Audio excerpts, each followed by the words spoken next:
Welcome to the Everyday PM podcast, the podcast where we discuss project management principles for your everyday life. My name is Campea, and I'm a certified project/program manager with over a decade of experience working for all of the industries: retail, consumer goods, tech, marketing, you name it. I've been there. I've been a PM there. I am so excited to welcome John Darbyshire, who is the CEO and co-founder of SmartSuite, which is a no-code platform built for workplaces in every field imaginable, just like all the fields that I've been able to dabble in as well. John's experience at EY and dozens of Fortune 100 companies helps him enhance the productivity of people and teams by aligning their work around common goals. John is passionate about creating experiences that enrich a company and realizing the potential of individuals. So John, what an introduction. I love your background. Welcome to the Everyday PM podcast. For those who have not met you yet, please take a brief moment to introduce yourself to my audience. Sure, and thank you, Ann. It's a pleasure to join you today. Yeah, I'm a co-founder and CEO of a company called SmartSuite. We are a work management platform that helps manage any process or project inside of an organization on a single platform. Most of your listeners are probably familiar with project management type products like Rike and Asana and Monday, ClickUp, Airtable. So we provide those similar types of capabilities on the project management side. But in addition to that, we provide kind of the more extensive process management type activities as well. So you could have a single platform to kind of manage all of that together. Oh gosh, what a dream. And how you figured out how to do that is incredible, because I've been in the full gambit of all the systems, right? And where you have multiple systems, you have to engage in multiple systems every day as a PM. So what a SmartSuite sounds exactly like its title. It brings everything together, and what an amazing feature for project managers to jump on, because I know for myself that it can be overwhelming sometimes. So thank you for being that person that has created this for us, first and foremost. So tell us a little bit about how you got there. How did you get to being the CEO and co-founder of SmartSuite? Yeah, my career started kind of early on for me in the Big X consulting firm. So I started out with Price Waterhouse. I ended up running their Midwest region consulting practice. And then after 3 or 4 years, Ernst & Young lured me away to run their one of their global consulting practices. So that's where I really grew up in project management. We had about 1,500 consultants globally. We had a global PMO that was set up to kind of manage and understand all of those projects. We had a team of people that built methodologies around the delivery of services, so we were consistent across all the different areas that were there. And then we had very detailed project plans, right, that each team would follow in the delivery of those services.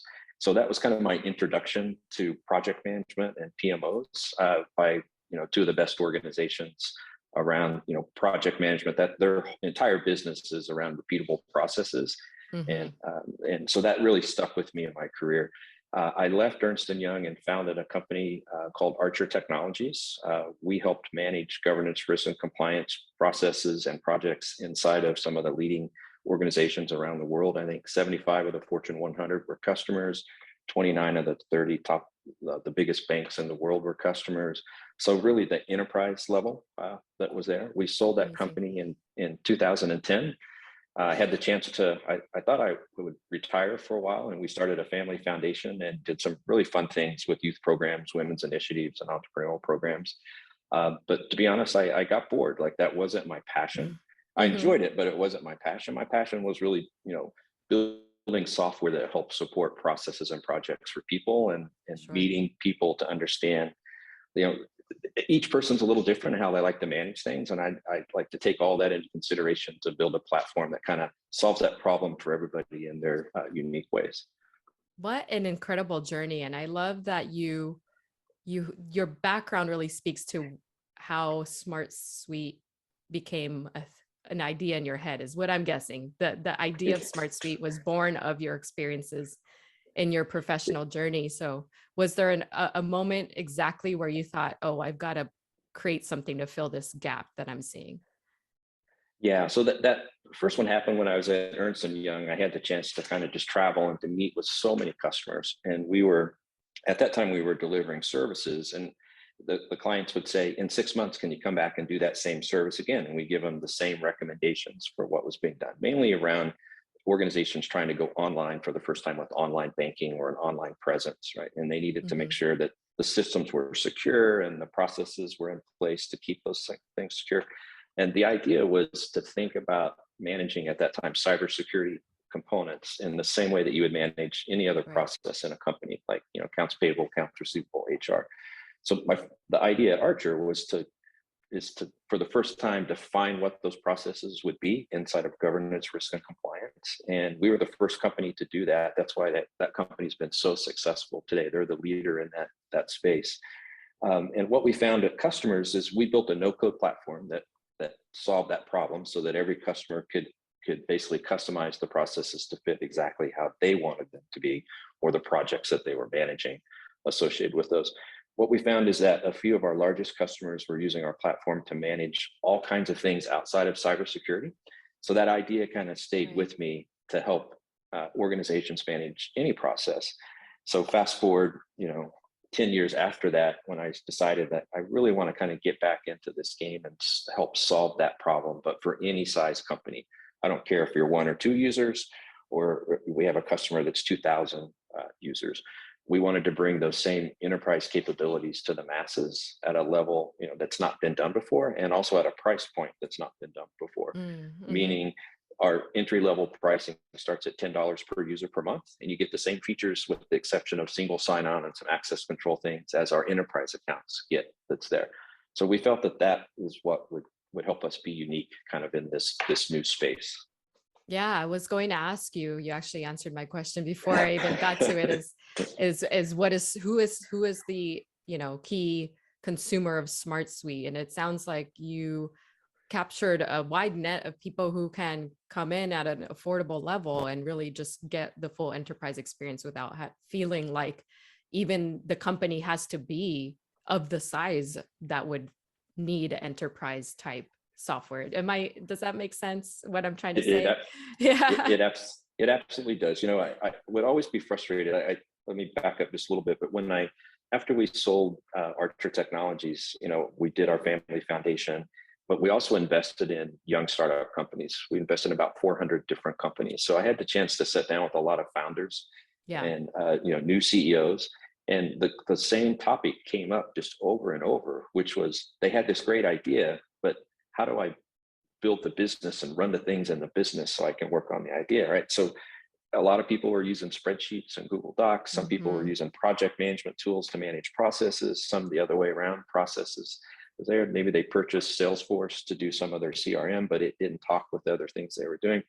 And we spent a lot of time talking about how do I manage the processes and projects in the company, and sometimes more time talking about that than we did the idea that they had, as a founder that was there. So that's the core problem for any business that we're trying to solve, is like to give them a single place to do this work that solves all those problems that they have. So in a typical organization, like you were saying earlier, maybe has 6 to 8 different products that they use to kind of have somebody do their job. So they're kind of switching tabs and jumping around a lot. So we were trying to say, how can we solve that problem where you don't have to have all those products, but maybe you want to have 2 or 3, because maybe you do love to have Salesforce as maybe your key CRM, and you just want to integrate data from them back into our products. So we try to make it easy for you to keep the things that you really like, and then everything else you can kind of pull into a single platform. That's great. Doesn't sound like you need to be of a specific archetype to be able to utilize SmartSuite. And I know we're getting kind of into the weeds. I'm just so fascinated by this, just because I have a feeling those that are listening either have gone through this type of issue. We've probably seen a lot of small businesses that wanted to start up die because of the fact that they were trying to solve for this gap in trying to start up their own small business.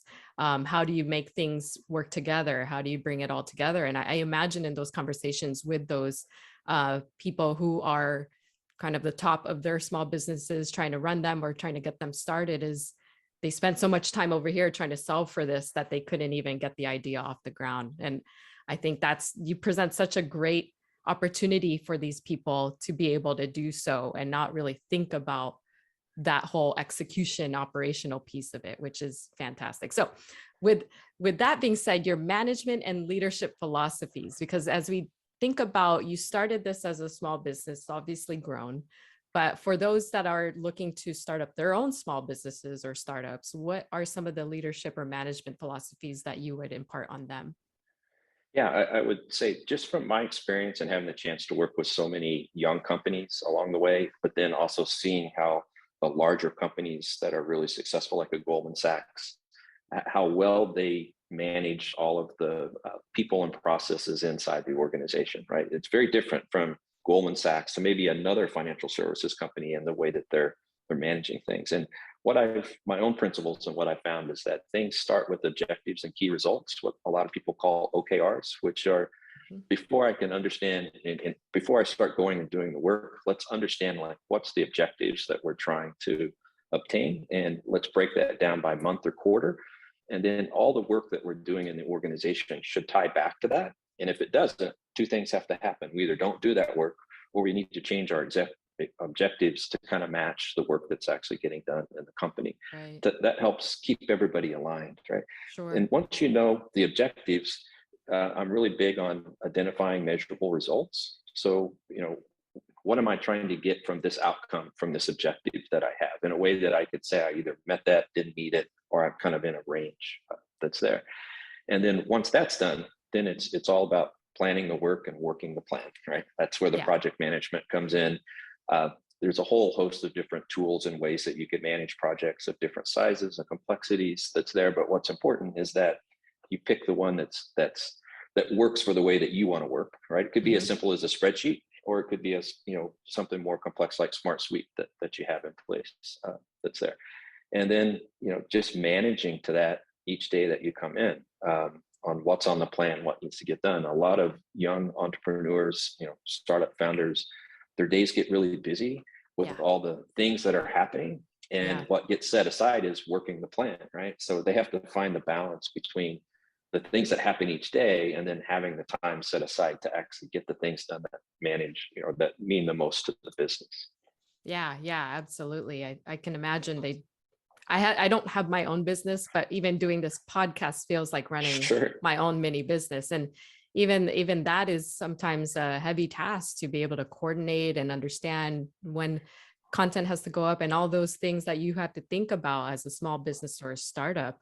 That I'm going back to your software, but I think it comes down to there are tools available that can help alleviate some of that stress of somebody who's in that position. Now, when you were starting up your SmartSuite business, did you use your own business kind of as the first use case to make sure that the objectives you wanted to get out of the software were actually functioning and doing all the things that you wanted it to do?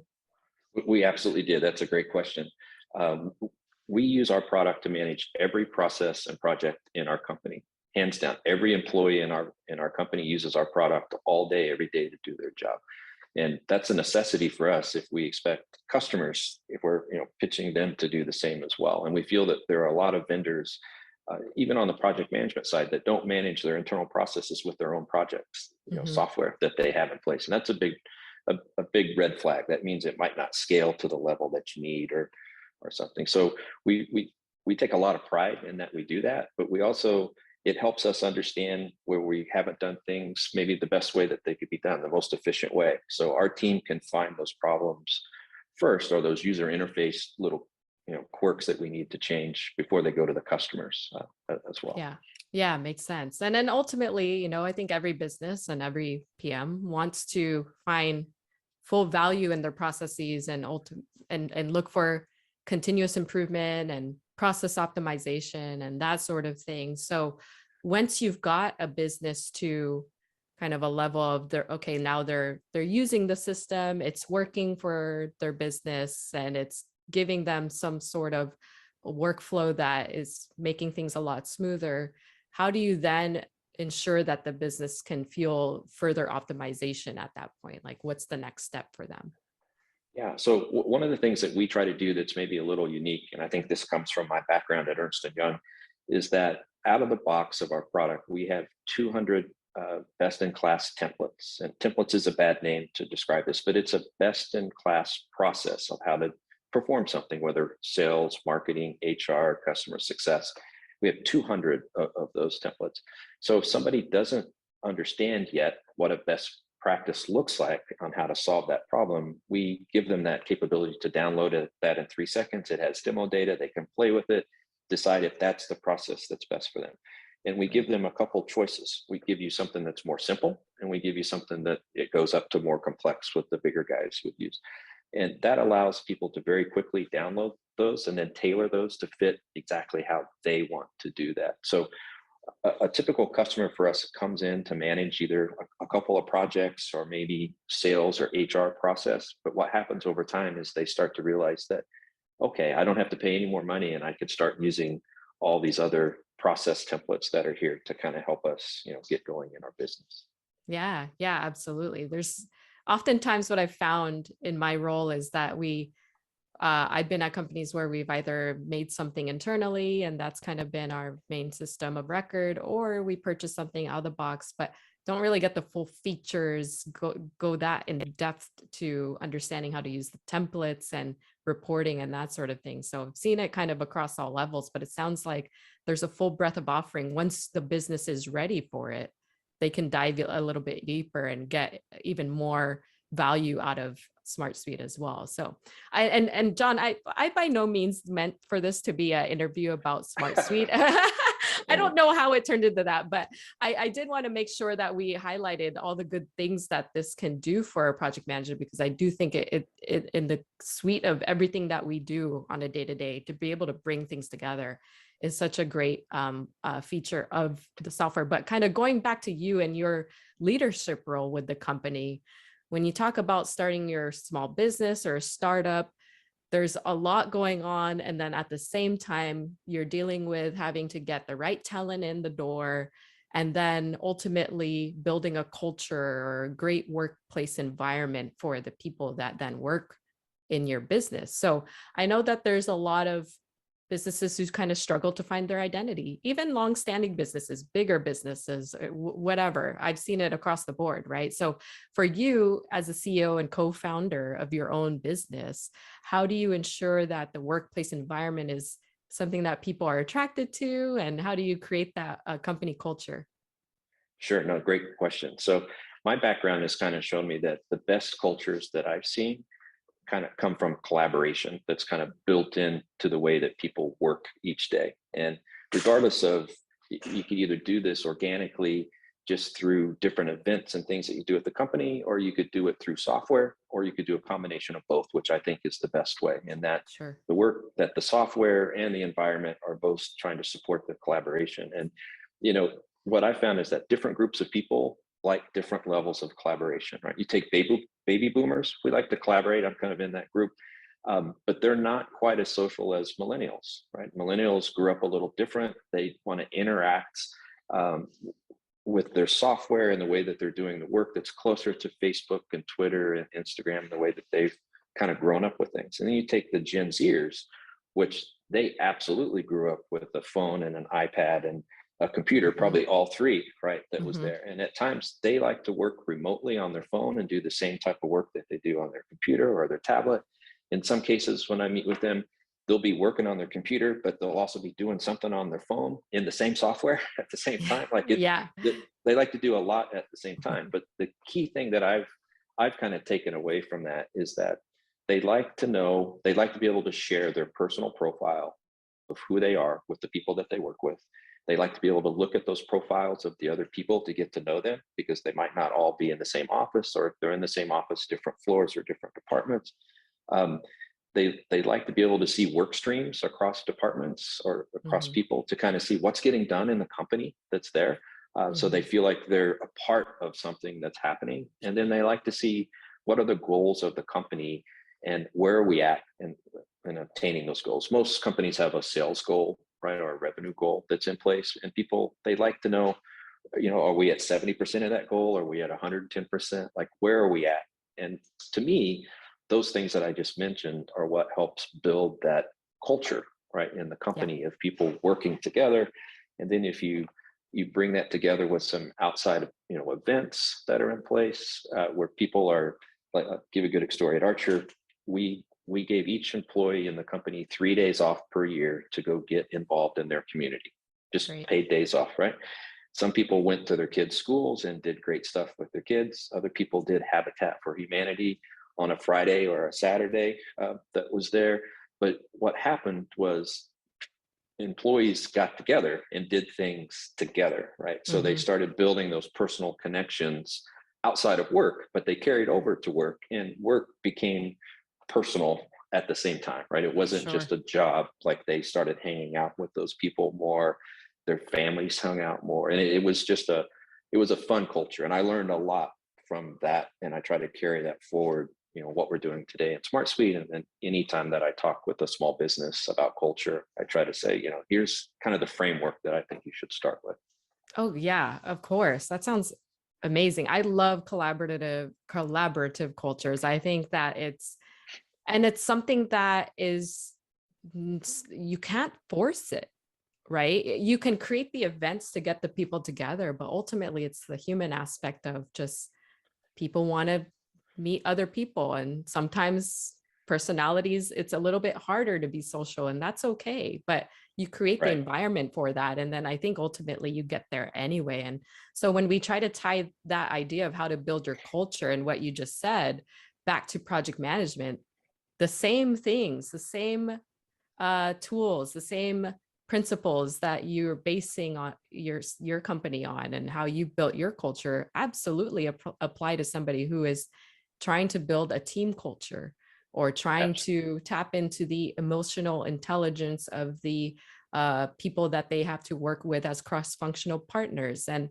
so a lot of that is, when you kind of walk it back, it's not really something you study in a book. It's just, you just put people in a room together and kind of just watch how they interact. So I love that, John. I love that you were able to do that. Yeah, I think it's all about, encouraging them through, the processes that you put in place in your company. And I'm also a big fan of the agile processes Mm-hmm. for project management, in that, agile allows you to have stand-up meetings each morning for 10 or 15 minutes with each person on the team, can just quickly share, here's what I did yesterday, here's what I'm doing today, do I have any blockers that I need help with, right? Sure. And that's about each person having the chance to just share, but it's more about everybody else having a chance to understand what's going on, right? And feeling Yeah. like they're a part of the team that's there. And we've taken it at SmartSuite just even a step further, in that we have Slack channels and channels inside of our own product that Yeah.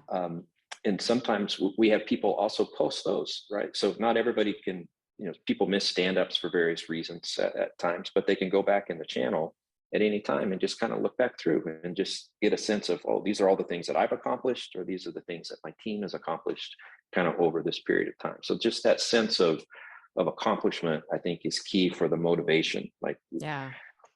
Yeah, that's great. And we're in this environment now where, with the great reshuffle or great rehi, I don't know what part of this whole kind of right, thing that's going on due to a lot of factors here, but we see a lot of people leaving certain places. And it's interesting that you bring up something as simple as being able to go back through documented conversations of your accomplishments. And it's, when you break it down, it's just a conversation you had with somebody, probably problem solved something, and it's there and you can go back to it and be proud of it. And I think we sometimes we often get so burdened with work that we don't do that piece enough for ourselves to be able to just say, hey, I actually did a pretty good job on this. And let me right. remind myself, amongst all the 15 things that are on fire right now, that as a PM, I know how to do my job. And I love that little tidbit about people kind of being able to go back and see previous conversations of how they problem solved before and having those conversations on the daily. Now, I know you brought up that you had left your foundation because, and if I'm botching your history, let me know, but you left a job because you kind of fell out of love with it. You lost your passion for it, I think is what you said. And I think to wrap up this interview, I'm curious because there's a lot of people who are leaving jobs to look for something that they are actually more passionate about, not just the jobs from before where you would go in, this is my paycheck, I got to check all the Right. boxes, go home, repeat, rinse and repeat. People are now leaving jobs and sometimes not having something lined up. People are leaving jobs because they found another job taking a pay cut or taking a lateral move just to find something they're passionate about. We're in this culture and in this environment of people who are pursuing something that they would want to wake up and love to do every day. So Right. going back to your professional journey, you did that. You ditched something that you fell out of love with and you found something else. Now, would you say that was the best decision you've made in your professional career? And then the follow-up to that is, have you found your passion since then? Sure. Yeah, I think to answer your question, it's probably not the best decision I ever made, but it's one of the more rewarding or fulfilling, decisions that I made. Like Yeah. when we started our family foundation, that's very fulfilling and rewarding.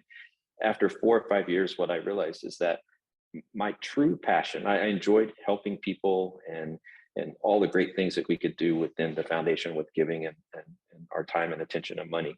But my true passion was working with people and designing software to solve problems. Like that's how I'm built. When people talk to me about things, in the back of my head, I'm thinking about it in a process way, right? Yeah. I'm built that way.